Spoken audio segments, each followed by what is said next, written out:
மதுரையில் முதலமைச்சர் முன்னிலையில் இன்று நடைபெறும் முதலீட்டாளர் மாநாட்டில் 36,660 கோடி ரூபாய் அளவிற்கு முதலீட்டு ஒப்பந்தங்கள் கையெழுத்தாக உள்ளன.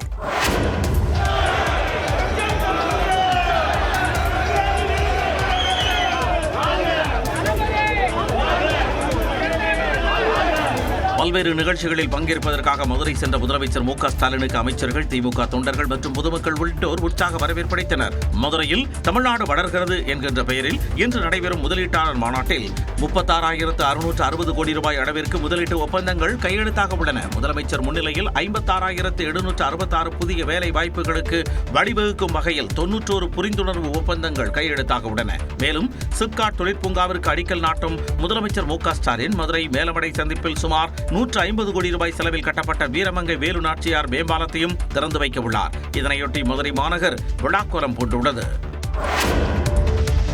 நாடு முழுவதும் இண்டிகோ விமான சேவை பாதிக்கப்பட்டதால் மாணவர்கள், புதுமண தம்பதிகள் என பல்வேறு தரப்பினரும் கடும் சிரமத்தை சந்தித்தனர். அசாம் மாநிலம் கவுஹாத்தியில் ஸ்மார்ட் இந்தியா ஹேக்கத்தான் நடைபெற்று வருகிறது.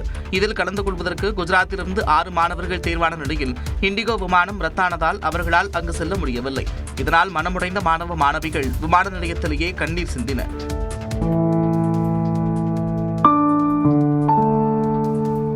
पूरा जो मेहनत थी, हमने पूरा 6-7 महीने जो प्रोजेक्ट के पीछे मेहनत की थी वो सारी वेस्ट हो गई है. मतलब अब हमारे पास कोई और वे नहीं है, वापस घर जाना पड़ रहा है. और ये अपॉर्चुनिटी बहुत कम बार मिलती है. मतलब कई बार तो बच्चों को 3-3 साल तक इसमें पार्ट लेना पड़ता है, लेकिन फिर भी वो सिलेक्ट नहीं होते हैं. हम पहले अटेम्प्ट में सिलेक्ट हो गए थे, लेकिन फ्लाइट डिले होने के कारण कैंसिल हो जाने के कारण जो है हम नहीं जा पा रहे हैं अभी. இதேபோன்று ஒடிஷா மாநிலம் புவனேஸ்வரில் திருமணமான புதுமண தம்பதி மேற்கு வங்கத்தில் நடைபெறவுள்ள தங்கள் வரவேற்பு நிகழ்ச்சியில் கலந்து கொள்ள முடியாமல் தவித்தனர். விமானங்கள் ரத்து செய்யப்பட்டதை அறிந்து திருமணம் முடிந்த கையோடு உடை கூட மாற்றாமல் புதுமண தம்பதி பதற்றத்துடன் விமான நிலையம் வந்தனர். அச்சப்பட்டபடியே அவர்களின் விமானமும் ரத்து செய்யப்பட்டதால் வரவேற்பு நிகழ்ச்சிக்கு எப்படி செல்வது என்று தெரியாமல் குழம்பி நிற்கின்றனர். நாடு முழுவதும் விமான கட்டணம் பல மடங்கு உயர்ந்துள்ள நிலையில் விமான கட்டணத்திற்கான உச்சவரம்பை மத்திய அரசு நிர்ணயித்துள்ளது. அதன்படி 500 கிலோமீட்டருக்குள் இயக்கப்படும் விமான பயணத்திற்கு அதிகபட்சமாக 7,500 ரூபாயும், 500 முதல் 1000 கிலோமீட்டருக்குள் இயக்கப்படும் விமானங்களுக்கு 12,000 ரூபாயும் வசூலிக்கலாம் என தெரிவிக்கப்பட்டுள்ளது. 1000 முதல் 1,500 கிலோமீட்டர் தொலைவிற்கு 15,000 ரூபாயும், 1,500 கிலோமீட்டருக்கு மேல் இயக்கப்படும் விமான பயணத்திற்கு 18,000 ரூபாய் வரை வசூலிக்கலாம் என்றும் விமான போக்குவரத்து துறை அமைச்சகம் உத்தரவிட்டுள்ளது. இந்த கட்டண வரம்பு பிசினஸ் கிளாஸ் எனப்படும் வசதியான பிரிவு டிக்கெட்டுகளுக்கு பொருந்தாது எனவும் தெரிவிக்கப்பட்டுள்ளது. புதிதாக பரிந்துரைக்கப்பட்ட கட்டண விதிகளை பின்பற்றாவிட்டால் கடும் நடவடிக்கை எடுக்கப்படும் எனவும் மத்திய விமான போக்குவரத்து அமைச்சகம் எச்சரிக்கை விடுத்துள்ளது. ரத்து செய்யப்பட்ட இண்டிகோ விமான பயணிகளின் கட்டணங்களை இன்றிரவு 8 மணிக்குள் வழங்க வேண்டும் என மத்திய அரசு கெடு விதித்துள்ளதை அடுத்து கடந்த வெள்ளிக்கிழமை முதல் வருகின்ற 15ஆம் தேதி வரை ரத்து செய்யப்பட்ட விமானங்களுக்கான கட்டணம் முழுமையாக திருப்பித் தரப்படும் என்று இண்டிகோ நிறுவனம் அறிவித்துள்ளது. இண்டிகோ ஏர்லைன்ஸ் நிறுவனத்தின் விமான சேவை நாடு முழுவதும் முடங்கியுள்ள நிலையில் அந்நிறுவனத்தின் தலைமை செயல் அதிகாரிக்கு விளக்கம் கேட்டு மத்திய அரசு நோட்டீஸ் அனுப்பியுள்ளது. இண்டிகோ ஏர்லைன்ஸ் நிறுவனத்தின் விமான சேவை நாடு முழுவதும் கடுமையாக பாதிக்கப்பட்டுள்ளதால் விமான நிலையங்களில் பயணிகள் பல மணி நேரம் காத்திருக்கும் சூழல் உருவானது. இந்நிலையில் இண்டிகோ நிறுவனத்தின் தலைமை செயல் அதிகாரிக்கு விளக்கம் கேட்டு மத்திய விமான போக்குவரத்து ஆணையரகம் நோட்டீஸ் அனுப்பியுள்ளது. அதில் நாடு முழுவதும் விமான சேவைகள் முடங்க தலைமை செயல் அதிகாரியான தங்களது பொறுப்பற்ற நடவடிக்கைகளை காரணம் என்றும், இந்த விவகாரம் தொடர்பாக விமான போக்குவரத்து ஆணையரகம் நடத்திய விசாரணையில் இண்டிகோ நிறுவனத்தின் திட்டமிடல், மனிதவள மேலாண்மை போன்றவற்றில் ஏற்பட்ட நடைமுறை தோல்விகளால் தான் விமான சேவை பாதிக்கப்பட்டதாகவும் குற்றஞ்சாட்டியுள்ளது. பல மணி நேரம் விமான நிலையத்தில் காத்து கிடக்கும் பயணிகளுக்கு அடிப்படை மாற்று ஏற்பாடு வசதிகளை கூட இண்டிகோ நிறுவனம் செய்து தரவில்லை என்றும் புகார் தெரிவித்துள்ள விமான போக்குவரத்து ஆணையரகம் இப்பிரச்சனைகளுக்கு எல்லாம் தங்கள் மீது ஏன் நடவடிக்கை எடுக்கக்கூடாது என வினவியுள்ளது. 24 மணி நேரத்தில் விளக்கம் அளிக்க வேண்டும் என்று இண்டிகோ நிறுவனத்திற்கு உத்தரவிட்டுள்ளது. திருப்பரங்குன்றம் மலை மீது ஏறுவதற்கான தடை தொடரும் நிலையில் அங்கு கூடுதலாக 500 காவலர்கள் பாதுகாப்பு பணியில் ஈடுபடுத்தப்பட்டுள்ளனர். திருப்பரங்குன்றம் மலையில் பக்தர்கள் ஏறுவதற்கு தொடர்ந்து தடை நீடிக்கும் நிலையில் சுமார் 1000 காவலர்கள் பாதுகாப்பு பணியில் ஈடுபட்டுள்ளனர். கார்த்திகை தீபத்தன்று திருப்பரங்குன்றத்தில் வழக்கத்திற்கு மாறாக மலை உச்சியில் உள்ள தீபத்தூணில் தீபம் ஏற்ற உயர்நீதிமன்ற நீதிபதி GR சுவாமிநாதன் உத்தரவிட்டார். இது தொடர்பான மேல்முறையீட்டு வழக்குகள் விசாரணையில் இருக்கும் நிலையில் திருப்பரங்குன்றம் மலை மீது பக்தர்கள் ஏறுவதற்கு தடை விதிக்கப்பட்டுள்ளது. மலையில் உள்ள காசி விஸ்வநாதர் கோவில் மற்றும் சிக்கந்தர் தர்காவிற்கு பொதுமக்கள் செல்ல தடை நீடிக்கிறது. ஏற்கனவே 500 காவலர்கள் பாதுகாப்பு பணியில் இருந்த நிலையில் பாபர் மசூதி மீட்பு தினத்தை ஒட்டி கூடுதலாக 500 காவலர்கள் பாதுகாப்பு பணியில் ஈடுபடுத்தப்பட்டனர். இதனிடையே சென்னையில் செய்தியாளர்களிடம் பேசிய இந்து சமய அறநிலைத்துறை அமைச்சர் சேகர் பாபு, திமுக ஆட்சியில் பிரிவினை சக்திகள் இரும்புக்கரம் கொண்டு அடக்கப்படுவார்கள் என்றும் தெரிவித்தார். பக்தியை வைத்து பகை வளர்க்கக்கூடாது. சமாதானம் என்பதுதான் இறை கொள்கை, சனாதானம் என்பதல்ல இறை கொள்கை. வடக்கிலே இது போன்ற விரும்பத்தகாத சூழல்களை ஏற்படுத்தி அரசியல் மாற்றத்தை உருவாக்கியது போல் தமிழகத்தில் உருவாக்கலாம் என்று நினைக்கின்றார்கள். அமைதியை ஏற்படுத்துவதுதான் அரசின் நிலைப்பாடு என்றும் அமைச்சர் சேகர் பாபு குறிப்பிட்டார். அயோத்தியை போல தமிழ்நாடு மாறுவதில் தவறு இல்லை என பாஜக மாநில தலைவர் நயினார் நாகேந்திரன் கூறியதற்கு நாடாளுமன்ற திமுக குழு தலைவர் கனிமொழி பதிலடி கொடுத்துள்ளார். சென்னையில் செய்தியாளர்களிடம் பேசிய நயினார் நாகேந்திரன், திருப்பரங்குன்றத்தில் மதக்கலவரம் ஏற்படும் என கூறுவதற்கு எந்த முகாந்திரமும் இல்லை எனவும், தமிழ்நாடு அயோத்தி போல மாறுவதில் என்ன தவறு இருக்கிறது எனவும் வினவினார். அயோத்தி இந்தியாவில் தானே இருக்கு. அயோத்தி இங்கிலாந்துலேயும் ஐரோப்பாவிலும் இல்லையே, அயோத்தியில் இந்தியா தானே இருக்கு. ஆனால் அயோத்தி மாதிரி வரதில் தப்பதில்லை. அந்த தர்கா சம்பந்தப்பட்டவர்களோ எந்த இஸ்லாமியர்களும் ஒரு தீர்ப்பு அங்கே எதிராக ஒருத்தர் கூட சொல்லலை. இதில் மத கலவரம் வர்றதுக்கு எந்த விதமான முகாந்திரம் இல்லை. இதற்கு எக்ஸ் பக்கத்தில் பதிலடி கொடுத்துள்ள திமுக நாடாளுமன்ற குழு தலைவர் கனிமொழி, எந்த அயோத்தியை போல தமிழ்நாடு மாற வேண்டும் என கேள்வி எழுப்பியுள்ளார். கடந்த மக்களவைத் தேர்தலில் RSS பாஜகவை படுதோல்வி அடைய செய்து மக்கள் தூக்கி எறிந்த ஃபைசாபாத் தொகுதியில் உள்ள அயோத்தியை போலவா எனவும் வினவியுள்ளார். ஃபைசாபாத் தொகுதி போலதான் தமிழ்நாடு பல ஆண்டுகளாக இருந்து வருவதாகவும் கனிமொழி குறிப்பிட்டுள்ளார். மதத்தை வைத்து தமிழ்நாட்டில் காலூன்ற பாஜக முயற்சிப்பதாக துணை முதலமைச்சர் உதயநிதி ஸ்டாலின் விமர்சித்துள்ளார். விழுப்புரம் மாவட்டம் விக்கிரவாண்டி அருகே உள்ள சிந்தாமணியில் முன்னாள் முதலமைச்சர் கருணாநிதியின் 8 அடி உயர வெண்கல சிலையை உதயநிதி திறந்து வைத்தார். பின்னர் நிகழ்ச்சியில் உரையாற்றிய அவர், திருப்பரங்குன்றம் விவகாரத்தில் பாஜக அரசியல் செய்வதாக சாடினார். ஒன்றிய பாஜக அரசு தமிழ்நாட்டு மக்கள் தமிழ்நாட்டுக்குள்ள தங்களை அனுமதிக்க மாட்டேங்கிறாங்கன்னு தெரிஞ்சு இன்னைக்கு மதத்தை வைத்து அரசியல் செய்து எப்படியாவது தமிழ்நாட்டுக்குள்ள தடம்படி கால் வைத்து விடலாமா என்று யோசித்துக் கொண்டிருக்கிறார்கள், முயற்சி செய்து கொண்டிருக்கிறார்கள். கருப்பு சிவப்பு கடவேட்டி கட்டியிருக்க கடைசி தொண்டை இருக்கிற வரைக்கும் சங்கி கூட்டத்தை தமிழ்நாட்டுக்குள்ள என்றைக்கும் நாம அனுமதிக்க மாட்டோம். தமிழ்நாட்டு மக்களும் அதற்கு அனுமதிக்க மாட்டாங்க.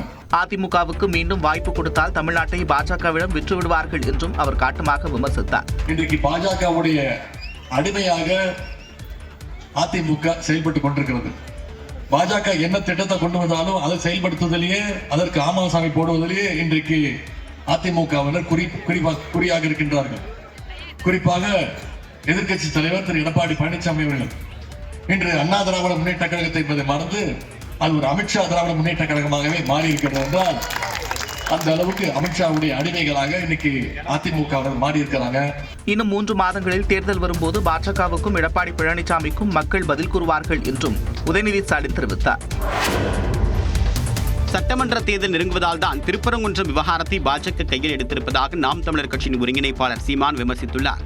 கோவையில் செய்தியாளர்களிடம் பேசிய அவர், கடவுளை கடன் கொடுத்த தமிழ் இனத்திடம் வந்து கடவுள் வழிபாடு பற்றி பாஜகவினர் சொல்லிக் கொடுப்பது சிரிப்பாக இருப்பதாக கூறினார். பக்கத்தில் இருக்க மலையெல்லாம் குவாரின்னு வெட்டி ஏற்றும் போது வாய் மூடிட்டு இருக்கிறவங்க இந்த மலை மேலே திடீர்னு விளக்கேற்றுவார். இன்னைக்கு தான் முருகன் கண்ணுக்கு தெரியுதா? முருகன் நேற்று தோன்றிய இறையா? இத்தனை நாள் எங்கே இருந்தாங்க? போன ஆண்டு இந்த விளக்கு ஏற்ற வரல, அதுக்கு முந்தின ஆண்டு ஏற்ற வரல. ஏன்னா 2 மாசத்துல தேர்தல் வருது. ஒற்றுமையாக இருக்கக்கூடிய தமிழ் சமூகத்தில் பிளவு ஏற்படுத்த பாஜக முயற்சிப்பதாகவும் சீமான் சாடினார். எப்பவுமே இவங்களுடைய சிந்தனை ஒருங்கிணைந்த ஒரு சமூகத்தை உருவாக்குவதில்லை, அதை பிரித்து சிதைச்சு தங்களுக்கான அதிகாரத்தை நிறுவுவதான் இவங்களுடைய கோட்பாடு. அதை இந்த நிலத்திலையும் நிறுவ நினைக்கிறாங்க. அரசுடைய கவனக்குறைவு, அரசுடைய இவங்களுக்கு தெரியாமையா இவ்வளவு நடக்குது. அவங்க நினைச்சிருந்தா இதையெல்லாம் எப்பவோ தடுத்துக்கலாம். எல்லாவற்றையும் அமைதியாக பார்த்துக் கொண்டிருக்கக்கூடிய மக்கள் வரக்கூடிய தேர்தலில் பாஜகவிற்கு பாடம் புகட்டுவார்கள் என்றும் சீமான் தெரிவித்தார். தேர்தல் நெருங்குவதால் திருப்பரங்குன்றம் விவகாரத்தில் திமுக அரசியல் செய்வதாக சந்தேகம் எழுகிறது என்று அதிமுக முன்னாள் அமைச்சர் செல்லூர் ராஜு குற்றம் சாட்டியுள்ளார். நாங்கள் அண்ணன் தம்பியா மதுரையில் பழகிட்டு இருக்கோம்ப்பா. எங்கள் ஜாதியே எங்களுக்கு கிடையாது, மதம்லாம் கிடையாது. இதில் என்னன்னா, இந்த அரசாங்கம் இந்த தேர்தல் நேரத்தில் இதை ஒரு மத பிரச்சாரமாக எடுத்துக்கொண்டு செய்கிறாங்களோ என்ற சந்தேகம் வருது. அதெல்லாம் அப்படியெல்லாம் அப்படின்னா அது மனிதாபிமானம். எங்க கழக நிர்வாகிலாம் போனாங்களா? அங்க இருக்க கழக நிர்வாகிலாம் வந்தாங்களா? அந்த தீபம் ஏற்றுறதுல. தமிழ்நாட்டில் மத நம்பிக்கை உடையவர்களால் எந்த விதத்திலும் பதற்றம் ஏற்படாது என்று தமிழ் மாநில காங்கிரஸ் கட்சியின் தலைவர் ஜி.கே. வாசன் தெரிவித்துள்ளார். தமிழக அரசு பதற்றம் என்ற பெயரிலே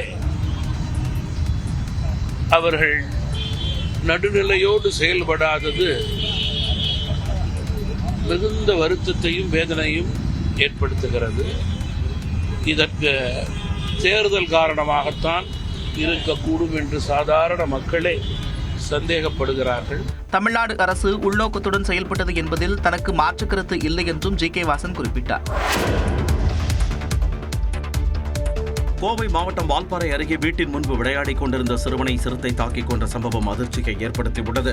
வால்பாறை அருகே உள்ள ஐயர்பாடியில் உள்ள தனியார் தேயிலை தோட்டத்தில் புலம்பெயர் தொழிலாளர்களான ரோஜா பலி, சஜிதா பேகம் தம்பதி பணியாற்றி வருகின்றனர். அதன் அருகே உள்ள குடியிருப்பில் தங்களின் 5 வயது மகனான சைஃபில் அலோனுடன் வசித்து வருகின்றனர். இந்நிலையில் வனப்பகுதியில் இருந்து வெளியேறிய சிறுத்தை ஒன்று வீட்டின் அருகே விளையாடிக் கொண்டிருந்த 5 வயது சிறுவனான சைஃபில் அலோனை தாக்கி தேயிலை தோட்டத்திற்குள் இழுத்துச் சென்றது. இதை கண்ட அப்பகுதி மக்கள் உடனடியாக வனத்துறையினருக்கு தகவல் அளித்தனர். இதையடுத்து சம்பவ இடத்திற்கு விரைந்த வால்பாறை வன அலுவலர்கள் மற்றும் அப்பகுதி மக்கள் இணைந்து சிறுவனை தேடும் பணியில் ஈடுபட்டனர். 1 மணி நேர தேடுதலுக்கு பிறகு தேயிலை தோட்டத்திற்குள் சிறுவனின் உடலை வனத்துறையினர் மீட்டனர். சிறுத்தை நடமாட்டத்தை கண்காணிக்க தொடங்கியுள்ள வனத்துறையினர் அப்பகுதியில் வசிக்கும் யாரும் வீட்டை விட்டு வெளியேற வேண்டாம் என அறிவுறுத்தியுள்ளனர். சில மாதங்களுக்கு முன்பும் புலம்பெயர் தொழிலாளர்களின் குழந்தையை சிறுத்தை தாக்கி கொன்று தேயிலை தோட்டத்திற்குள் இழுத்துச் சென்றது. அதேபோல தற்பொழுதும் 5 வயது சிறுவனை சிறுத்தை தாக்கி இழுத்துச் சென்ற சம்பவம் அங்கு வசிக்கும் மக்களை அதிர்ச்சியில் உறைய வைத்துள்ளது.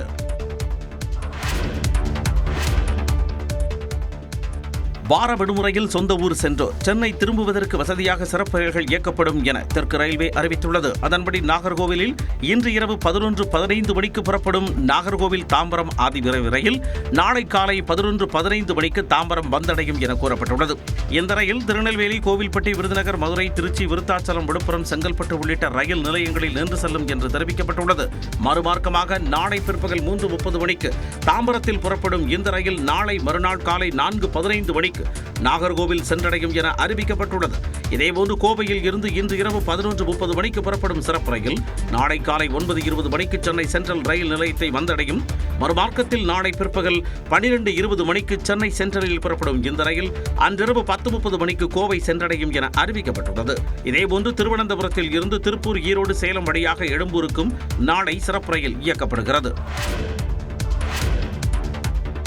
ரயில்களில் டிக்கெட் முன்பதிவின் போது மூத்த குடிமக்கள் மற்றும் 45 வயதிற்கு மேற்பட்ட பெண்களுக்கு தானாகவே லோயர் பெர்த் இருக்கை ஒதுக்கப்படும் என்று மத்திய ரயில்வே அமைச்சர் அஸ்வினி வைஷ்ணவ் தெரிவித்துள்ளார். இது தொடர்பாக மாநிலங்களவையில் எழுத்துப்பூர்வமாக விளக்கமளித்த ரயில்வே அமைச்சர் அஸ்வினி வைஷ்ணவ், ஸ்லீப்பர் வகுப்பில் ஒவ்வொரு பெட்டிக்கும் 6 முதல் 7 லோயர் பெர்த் இருக்கைகளும், 3வது வகுப்பு ஏசி பெட்டிகளில் 4 முதல் 5 லோயர் பெர்த் இருக்கைகளும், அதேபோல 2வது ஏசி வகுப்பு பெட்டிகளில் 3 முதல் 4 லோயர் பெர்த் இருக்கைகளும் ஒதுக்கப்படும் என்று தெரிவித்துள்ளார். இந்த நடைமுறை ராஜ்தானி, சதாப்தி உள்ளிட்ட அனைத்து நீண்ட தூர ரயில்களிலும் அமல்படுத்தப்படும் என்றும் அஸ்வினி வைஷ்ணவ் தெரிவித்துள்ளார். மேலும் லோயர் பெர்த் இருக்கைகள் காலியாக இருந்தால் மற்ற பெர்த்துகளில் பயணம் செய்பவர்களில் இருந்து முதியவர்கள் மற்றும் கர்ப்பிணிகளுக்கு அந்த இடங்கள் மாற்றி வழங்கப்படும் என்று தெரிவித்துள்ள அமைச்சர் அஸ்வினி வைஷ்ணவ், பார்வை குறைபாடு உள்ள பயணிகளுக்காக பிரெய்லி எழுத்துக்களுடன் கூடிய அறிவிப்பு பலகைகளும் சேர்க்கப்பட்டுள்ளதாகவும் கூறினார். நவீன அம்ரித் பாரத் ரயில்கள், வந்தே பாரத் ரயில்களிலும் மாற்றுத்திறனாளிகளுக்கான சிறப்பு வடிவமைப்புகள் செய்யப்பட்டுள்ளதாகவும் அமைச்சர் அஸ்வினி வைஷ்ணவ் தெரிவித்தார். சென்னையில் ஆபரண தங்கத்தின் விலை சவரனுக்கு 320 ரூபாய் உயர்ந்து 96,320 ரூபாய்க்கு விற்பனையாகிறது. ஒரு சவரன் தங்கம் விலை கடந்த அக்டோபர் 17ஆம் தேதி 97,600 ரூபாய் என்ற புதிய உச்சம் தொட்டு அனைவரையும் அதிர்ச்சிக்குள்ளாக்கியது. அதன் பின் திடீரென விலை குறைய தொடங்கியது. இதைத் தொடர்ந்து தங்கம் விலை ஏற்ற இறக்கத்தை சந்தித்து வருகிறது. அந்த வகையில் சனிக்கிழமை தங்கம் விலை கிராமுக்கு 40 ரூபாய் உயர்ந்து 12,040 ரூபாயாக நிர்ணயிக்கப்பட்டுள்ளது. ஒரு சவரன் தங்கம் விலை 96,000 ரூபாயாக இருந்த நிலையில் 320 ரூபாய் அதிகரித்து 96,320 ரூபாய்க்கு விற்பனையாகிறது. தங்கம் போன்ற வெள்ளி விலையும் அதிகரித்துள்ளது. வெள்ளி விலை கிராமுக்கு 3 ரூபாய் உயர்ந்து 199 ரூபாய்க்கும், கிலோவுக்கு 3,000 ரூபாய் உயர்ந்து 1,99,000 ரூபாய்க்கும் விற்பனையாகிறது. காஞ்சிபுரம் ஏகாம்பரநாதர் கோயிலின் புதிய தங்கத்தேரை சங்கரமடம் மடாதிபதி விஜேந்திர சரஸ்வதி சுவாமிகள் அறநிலையத்துறை அமைச்சர் சேகர்பாபுவிடம் ஒப்படைத்தார். பஞ்சபூத தலங்களில் நிலத்திற்கு உரியதாக கருதப்படும் காஞ்சிபுரம் ஏகாம்பரநாதர் கோயிலுக்காக 25 அடி உயரம், 13 அடி நீளம், 10 அடி அகலத்தில் புதிதாக தங்கத்தேர் செய்யப்பட்டது. 8 டன் தாமிரத்தின் மீது தங்க தகடுகள் ஒட்டப்பட்டு தேர் தயாராகியுள்ளது. இந்த தேரின் வெள்ளோட்டத்தை காஞ்சி சங்கராச்சாரியார் விஜயேந்திர சரஸ்வதி சுவாமிகள் கொடியசைத்து தொடங்கி வைத்தனர்.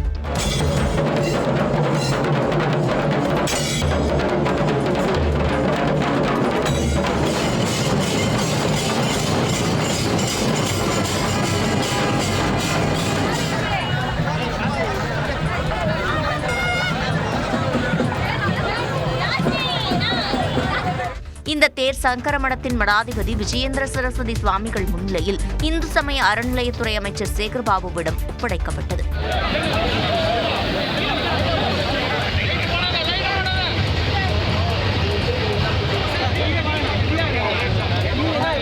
இதனிடையே ஏகாம்பரநாதர் கோயில் கும்பாபிஷேக விழாவையொட்டி அதனை ஒட்டியுள்ள 149 பள்ளிகளுக்கு நாளை விடுமுறை அளிக்கப்பட்டுள்ளது. டெஸ்ட் தொடரை தென்னாப்பிரிக்காவிடம் இழந்த இந்தியா ஒருநாள் கிரிக்கெட் தொடரை கைப்பற்றி அசத்தியுள்ளது.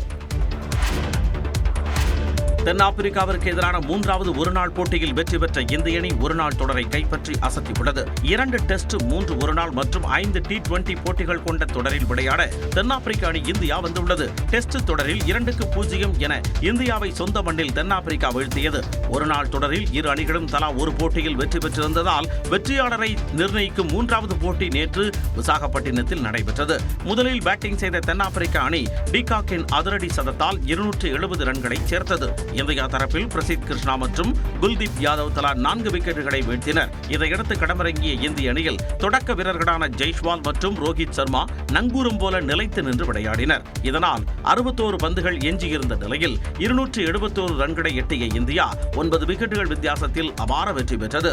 அசத்தலாக சதமடித்து கடைசி வரை ஆட்டமிழக்காமல் 116 ரன்களை விளாசிய இடம் வீரரான ஜெய்ஷ்வால் ஆட்ட நாயகன் விருதை வென்றார். ரோஹித் சர்மா 75 ரன்கள் சேர்த்த நிலையில் கடந்த 2 ஒருநாள் போட்டிகளில் சதம் விளாசிய விராட் கோலி 65 ரன்களுடன் ஆட்டமிழக்காமல் இருந்தார். 3 போட்டிகளில் 302 ரன்கள் குவித்த விராட் கோலி இதுவரை யாரும் செய்யாத சாதனையாக 20வது முறையாக தொடர் நாயகன் விருதை வென்றார்.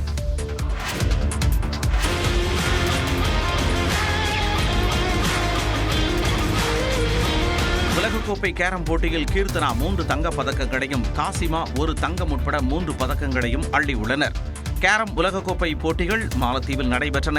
இதில் முன்னாள் உலக சாம்பியனும் சென்னையைச் சேர்ந்தவருமான காசிமா உள்ளிட்டோர் பங்கேற்றனர்.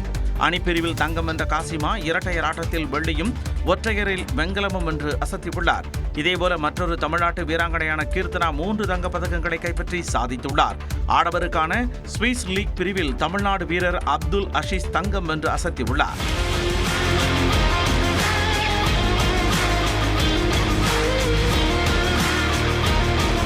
புதுச்சேரியில் நடைபெற இருக்கும் தாவேக மாநாட்டிற்கு காவல்துறை பல்வேறு கட்டுப்பாடுகளை விதித்துள்ளது. புதுச்சேரியில் தாவேகா தலைவர் விஜய் பங்கேற்கும் கூட்டத்தில் நாற்காலி போட அனுமதி வழங்கப்படாததால் தொண்டர்கள் நின்று கொண்டே பங்கேற்பார்கள் எனவும் விஜய் வாகனத்தில் இருந்தபடியே பேசவுள்ளார் எனவும் தெரிவிக்கப்பட்டுள்ளது. புதுச்சேரி உப்படம் துறைமுக வளாக மைதானத்தில் வரும் 9ஆம் தேதி காலை 10:30 மணி முதல் நண்பகல் 12:30 மணிக்குள் விஜய் பரப்புரை மேற்கொள்ள காவல்துறை அனுமதி வழங்கியுள்ளது. QR கோடு இருக்கும் 5000 பேருக்கு மட்டுமே கூட்டத்தில் பங்கேற்க அனுமதி எனவும் கர்ப்பிணிகள், குழந்தைகள், முதியவர்களுக்கு அனுமதி இல்லை எனவும் காவல்துறை நிபந்தனை விதித்துள்ளது. குறிப்பிட்ட எண்ணிக்கையில் மட்டும் தொண்டர்கள் நிற்கும் வகையில் தனித்தனி பாஸ்களாக பிரித்து தடுப்புகள் அமைக்கப்பட வேண்டும் எனவும் கட்டுப்பாடு விதிக்கப்பட்டுள்ளது. புதுச்சேரியை தவிர தமிழ்நாடு உள்ளிட்ட வேறு மாநிலங்களில் இருந்து யாரும் கூட்டத்திற்கு வரக்கூடாது என கட்சி சார்பில் அறிக்கை வெளியிட வேண்டும் எனவும் காவல்துறை அறிவுறுத்தியுள்ளது. இந்த கட்டுப்பாடுகளால் புதுச்சேரி பரப்புரை கூட்டத்தில் மேடை அமைக்கப்படாது எனவும் பரப்புரை வாகனத்தில் இருந்தபடியே 45 நிமிடங்கள் வரை விஜய் பேச வாய்ப்புள்ளதாகவும் கூறப்படுகிறது. அனுமதியும் கொடுக்கல, போய் பேசவும் சொல்லலை. எனக்கு தெரியாது, நான் மாநில தலைவராக இருக்கேன். என்கிட்ட அகில இந்திய தலைமை போய் பேசுங்க, இவர் பேசுவார்லாம் சொல்லலை. ஐவர் குழு நியமிச்சிருக்காங்க, நாங்கள் பேசிகிட்டு இருக்கோம், அவ்வளோதான். எங்கள் ஹைகமாண்டுக்கிட்ட இன்றைக்கி தான் பேச போகிறேன் நான். அவர் பேசினார், ஒரு புகைப்படம் எதனா வந்திருக்கா? தாவேக தலைவர் விஜயை காங்கிரஸ் நிபுணர்கள் மற்றும் தரவு பகுப்பாய்வு குழுவின் தலைவர் பிரவீன் சக்கரவர்த்தி சந்தித்ததாக வெளியான தகவலுக்கு செல்வ பெருந்தகை அளித்த விளக்கமே இது. அம்பேத்கர் நினைவு தினத்தையொட்டி சென்னை துறைமுகம் பகுதியில் அவரது சிலைக்கு தமிழக காங்கிரஸ் கட்சியினர் மரியாதை செலுத்தினர். பின்னர் செய்தியாளர்களை சந்தித்த அக்கட்சியின் மாநில தலைவர் செல்வ பெருந்தகை இந்தியா கூட்டணியை யாரும் சிதைக்கவும் முடியாது, உடைக்கவும் முடியாது என்று கூறினார். நாங்க ஏற்கனவே சொல்றோம், இந்தியா கூட்டணி வலிமையாக இருக்கிறது, ஒற்றுமையாக இருக்கிறது, பலமாக இருக்கிறது. இந்தியா கூட்டணி என்பது இரும்பு கோட்டை போன்றதுன்னு சொல்றோம். விஜயை பிரவீன் சக்கரவர்த்தி சந்திக்க யாரும் அனுமதி தரவில்லை என்றும் அவர் விவரித்தார். தமிழக வெற்றிக் கழகத்தில் தான் இணைய இருப்பதாக வரும் தகவல் வதந்தி என்று முன்னாள் அமைச்சர் வைத்திலிங்கம் தெரிவித்துள்ளார். அதிமுக பொதுச் செயலாளர் எடப்பாடி பழனிசாமியுடன் ஏற்பட்ட கருத்து வேறுபாட்டால் கட்சியிலிருந்து வெளியேற்றப்பட்ட முன்னாள் முதலமைச்சர் ஓ பன்னீர்செல்வம் அதிமுக தொண்டர் உரிமை மீட்புக் குழு என்ற பெயரில் தனி அணியாக செயல்பட்டு வருகிறார். இதில் ஓபிஎஸ் அணியில் இருந்த மனோஜ் பாண்டியன் அண்மையில் திமுகவில் இணைந்தார். அவரைத் தொடர்ந்து ஓபிஎஸ் அணியில் உள்ள முன்னாள் அமைச்சர் வைத்திலிங்கம் தமிழக வெற்றிக் கழகத்தில் இணையப் போவதாக தகவல்கள் வெளியாகின. அண்மையில் தமிழக வெற்றிக் கழகத்தில் இணைந்த முன்னாள் அமைச்சர் செங்கோட்டையன் மூலம் வைத்திலிங்கத்திடம் பேச்சுவார்த்தை நடத்தப்பட்டு வருவதாகவும் கூறப்பட்டது. இது தொடர்பாக நியூஸ் 18 தமிழ்நாடு தொலைக்காட்சி தரப்பில் முன்னாள் அமைச்சர் வைத்திலிங்கத்தை தொடர்பு கொண்டு கேட்டபோது தான் தமிழக வெற்றிக் கழகத்தில் இணைய இருப்பதாக வரும் தகவலில் உண்மை இல்லை என்றும் மறுத்துவிட்டார். மேலும் ஓ பன்னீர்செல்வத்திடம் தொடர்ந்து பேசி வருவதாகவும் மத்திய அமைச்சர் அமித்ஷா சென்னை வந்து சென்ற பிறகு அடுத்த கட்ட நடவடிக்கை எடுக்கலாம் என இருவரும் முடிவெடுத்திருப்பதாகவும் வைத்திலிங்கம் தெரிவித்தார். தேர்தல் ஆணையத்தில் போலி ஆவணங்களை கொடுத்ததாக கூறி அன்புமணிக்கு எதிராக டெல்லி காவல் நிலையத்தில் ராமதாஸ் தரப்பில் புகார் மனு அளிக்கப்பட்டுள்ளது. இந்நிலையில் ராமதாஸ் மற்றும் அன்புமணி தரப்பில் மாறி மாறி குற்றச்சாட்டுகளை முன்வைத்துள்ளனர். மருத்துவர் அன்புமணி அவர்கள் ஒரு போலியான ஆவணத்தை தயாரித்து, அதாவது 2023ஆம் ஆண்டு அவர் பொதுக்குழுவில் தலைவராக தேர்ந்தெடுக்கப்பட்டதாக ஒரு போலி ஆவணத்தை தயாரித்து தேர்தல் ஆணையத்திடம் வழங்கியிருக்கிறார். மகன் வருவாரு செயல்பட ரொம்ப எதிர்பார்த்தாரு. அவர் வெளியில போய் கட்சியை பிரிக்கிறதுக்கு நடைப்பயணம், கட்சி நிகழ்ச்சி, இந்த மாதிரி தேர்தல் ஆணையத்தை கையில போட்டு அவங்கள வளைச்சிக்கிட்டு இவ்வளவு பண்றது எவ்வளவு பெரிய மோசடி. இனி ஜி.கே. மணி அவர்களை நாங்கள் பொறுத்துக் கொள்ள முடியாது. எங்கள் கட்சியினுடைய தலைவருடன் தெரிவித்து மிக கடுமையான நடவடிக்கை, அவர் எந்த நடவடிக்கை வேண்டுமானாலும் எங்கள் கட்சியினுடைய தலைவர் எடுக்கலாம்.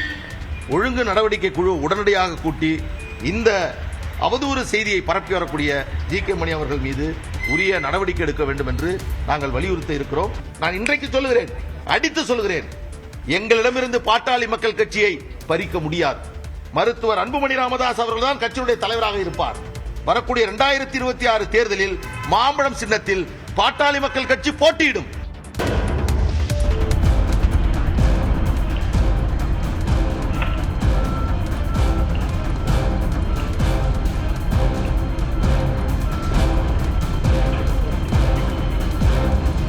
கேரள மாநிலம் கொல்லம் அருகே சாலையில் வாகனங்கள் சென்று கொண்டிருந்த போது திடீரென விரிசல் ஏற்பட்டு சாலை உள்வாங்கிய பதைபதைக்க வைக்கும் காட்சிகள் தான் இவை. கொல்லம் மாவட்டம் கொட்டியம் அருகே மயிலக்கர பகுதியில் தேசிய நெடுஞ்சாலை பணிகள் இறுதிக்கட்டத்தை எட்டியுள்ளன. இந்நிலையில் அந்த பகுதியில் சாலையில் திடீரென ஆங்காங்கே பிளவு ஏற்பட்டு பெரிய பள்ளங்கள் உருவானதுடன் பக்கவாட்டு சுவர் இடிந்து விழுந்தது. அதேபோன்று அணுகு சாலையில் வாகனங்கள் சென்று கொண்டிருக்கும் போது திடீரென பள்ளங்கள் ஏற்பட்டன. அந்த வழியாக சென்று கொண்டிருந்த வாகனங்கள் ஆபத்தான நிலையில் சிக்கிக் கொண்டன.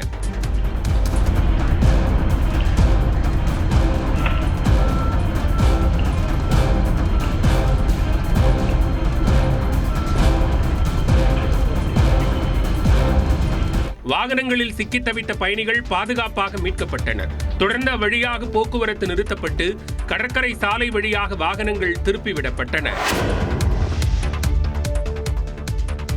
மந்தமான பொருளாதார வளர்ச்சியை இந்து மதத்துடன் தொடர்புபடுத்தி தொடர்ந்து கூறி வருவதாக பிரதமர் மோடி கண்டனம் தெரிவித்துள்ளார். டெல்லியில் நடைபெற்ற நிகழ்ச்சி ஒன்றில் பேசிய அவர், பல தசாப்தங்களாக இந்தியா மந்தமான பொருளாதார வளர்ச்சியை அடைந்த போது அது இந்து பொருளாதார வளர்ச்சி என நெடுங்காலமாக குறிப்பிடப்பட்டு வந்ததாக கூறினார். இந்தியா 2 முதல் 3% வளர்ச்சியை அடைந்த போது அவ்வாறு கூறப்பட்டது இந்து மதத்திற்கான இழுக்கு என்றும் பிரதமர் மோடி பேசினார். மெக்கலே கல்வி திட்டம் இந்தியர்கள் மனதில் அடிமைத்தனத்தை புகுத்தியதாக கூறிய பிரதமர் மோடி, வரும் 2035ஆம் ஆண்டில் மெக்கலே கல்வி திட்டம் 2 நூற்றாண்டுகளை நிறைவு செய்யும் என்றும் அதற்கு இன்னும் 10 ஆண்டுகள் எஞ்சியுள்ள நிலையில் அதற்குள் இந்தியர்களை ஆங்கிலேயர் ஆதிக்க மனப்பான்மையில் இருந்து விடுவிக்க வேண்டும் என்றார். हिंदू रेट ऑफ ग्रोथ कब कहा गया? जब भारत 2-3% की ग्रोथ के लिए तरस गया था, आपको क्या लगता है? உலக நாடுகள் பலவும் பொருளாதாரத்தில் பின்தங்கிய நிலையில் இந்தியா வளர்ச்சியின் பாதையில் சென்று கொண்டிருப்பதாகவும் பிரதமர் மோடி தெரிவித்தார். அனைத்து உயர்கல்வி நிறுவனங்களும் மாணவர்களுக்கு 3 மொழிகளை கற்பிக்க யுஜிசி பரிந்துரைத்துள்ளது. உயர்கல்வியில் மொழியை திணிக்கக்கூடாது என்று கல்வியாளர் ஜெயபிரகாஷ் காந்தி வலியுறுத்தியுள்ளார். அனைத்து உயர்கல்வி நிறுவனங்களும் ஒரு உள்ளூர் மொழி மற்றும் பட்டியலிடப்பட்டுள்ள 22 இந்திய மொழிகளில் ஏதேனும் 2 மொழிகள் என 3 மொழிகளை கற்பிக்க வேண்டும் என்றும், உயர்கல்வி நிறுவனங்களில் பணியாற்றும் ஆசிரியர்கள் மற்றும் ஊழியர்களும் 3 மொழிகளை கற்க வேண்டும் என்றும் யுஜிசி பரிந்துரைத்துள்ளது. இது தொடர்பாக நியூஸ் 18 தமிழ்நாடு தொலைக்காட்சியிடம் கல்வியாளர் ஜெயபிரகாஷ் காந்தி கருத்துக்களை பகிர்ந்து கொண்டார்.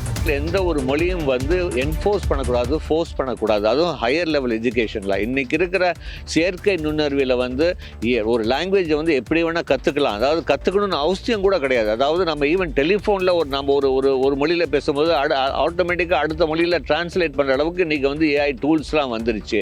வட இந்தியாவில் தமிழ் கற்றுக் கொடுக்க வசதிகள் இருக்கின்றனவா என்றும் அவர் கேள்வி எழுப்பினார். அந்த அளவுக்கு ஃபர்ஸ்ட் இன்ஃப்ராஸ்ட்ரக்சர் வேணும், கிளாஸ் ரூம் வேணும், டீச்சர்ஸ் வேணும், ஒரு அடிஷ்னல் லாங்குவேஜ்.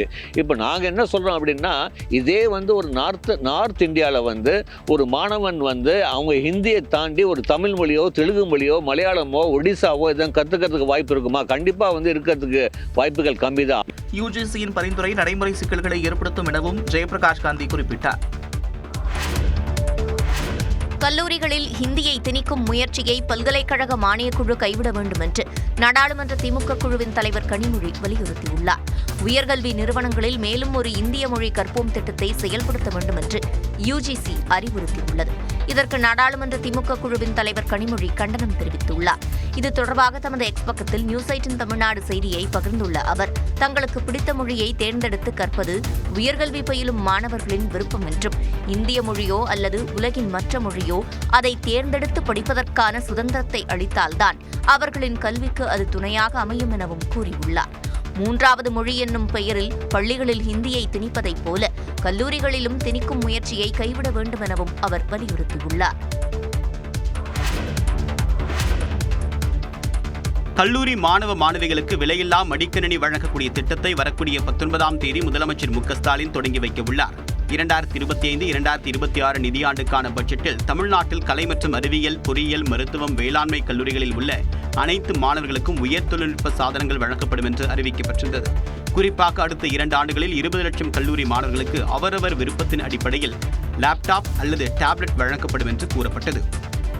இதனை நிறைவேற்றக்கூடிய வகையில் முதற்கட்டமாக 10 லட்சம் மடிக்கணினிகளை HP, டெல், ஏசர் ஆகிய 3 நிறுவனங்களிடமிருந்து தமிழ்நாடு அரசு கொள்முதல் செய்தது. இந்நிலையில் சென்னை நந்தம்பாக்கத்தில் உள்ள வர்த்தக மையத்தில் வரக்கூடிய 19ஆம் தேதி கல்லூரி மாணவ மாணவிகளுக்கு விலையில்லா மடிக்கணினி வழங்கக்கூடிய திட்டத்தை முதலமைச்சர் மு.க. ஸ்டாலின் தொடங்கி வைக்கிறார்.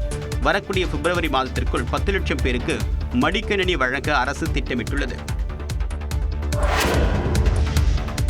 புதுச்சேரியில் தடுப்பூசி போட்டதால் 3 மாத குழந்தை உயிரிழந்ததாக புகார் எழுந்துள்ளது. புதுச்சேரி கரியமாணிக்கம் கிராமத்தைச் சேர்ந்த அருண் நதியா தம்பதி தங்களின் 3 மாத ஆண் குழந்தைக்கு நெட்டப்பாக்கம் அரசு ஆரம்ப சுகாதார நிலையத்தில் கடந்த வியாழக்கிழமை தடுப்பூசி போட்டுள்ளனர்.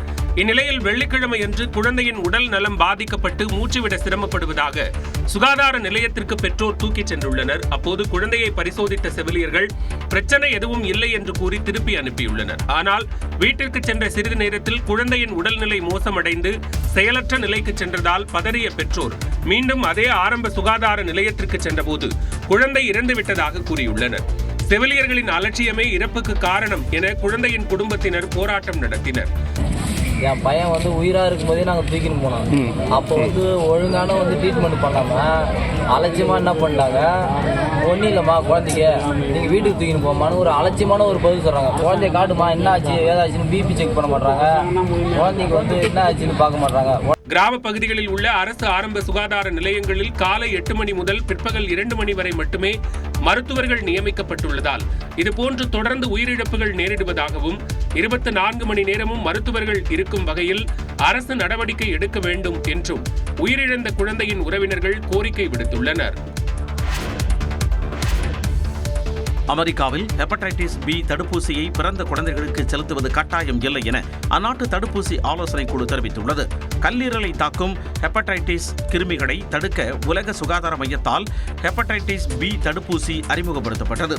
இந்த தடுப்பூசிகள் குழந்தை பிறந்து 72 மணி நேரத்திற்குள் செலுத்தப்படும். இந்நிலையில் இந்த தடுப்பூசிகளை இனி அமெரிக்காவில் பிறக்கும் குழந்தைகளுக்கு செலுத்துவது கட்டாயம் இல்லை என அந்நாட்டு அரசு தெரிவித்துள்ளது. அமெரிக்க சுகாதாரத்துறை அமைச்சரான ராபர்ட் கென்னடி தலைமையிலான தடுப்பூசி ஆலோசனை குழுவில் இந்த முடிவு எடுக்கப்பட்ட நிலையில் இந்த தடுப்பூசியை செலுத்த விரும்புவோருக்கு எந்த தடையும் விதிக்கப்படவில்லை என்றும் விளக்கமளிக்கப்பட்டுள்ளது. இந்நிலையில் அமெரிக்க சுகாதாரத்துறை எடுத்துள்ள இந்த முடிவுக்கு பல்வேறு தரப்பினரும் எதிர்ப்பு தெரிவித்து வருகின்றனர். இனிவரும் நாட்களில் நிறைய குழந்தைகள் ஹெப்படைட்டிஸ் நோயால் பாதிக்கப்படுவர் என்றும் அதற்கு அமெரிக்க அதிபர் டிரம்பும் சுகாதாரத்துறை அமைச்சர் ராபர்ட் கென்னடியும் தான் பொறுப்பேற்க வேண்டும் எனவும் மருத்துவர்கள் தெரிவித்தனர்.